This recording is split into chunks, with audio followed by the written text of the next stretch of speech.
अष्टम वेतन को नहीं आसला खुशी खबर बढ़ पियन दरमा मोटा अंकर दरमा पाइबे कर्मचारी।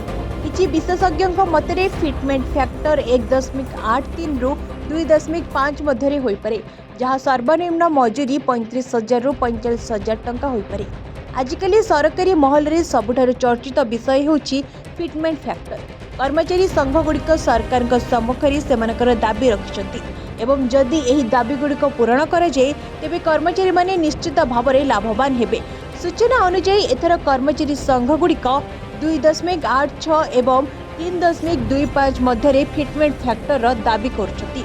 यदि सरकार यूनियन रो सर्वोच्च दाबी 3.25 फिटमेंट फैक्टर को ग्रहण करती तेबे दरमा बहुत वृद्धि होई पारे। यार अर्थ हेउछि जदि सरकार 3.25 फिटमेंट फैक्टर को अनुमोदन करती तेबे 18,000 रु दरमा पाउथबा कर्मचारी तुरंत 58,500 टंकार दरमारे वृद्धि पाइबे।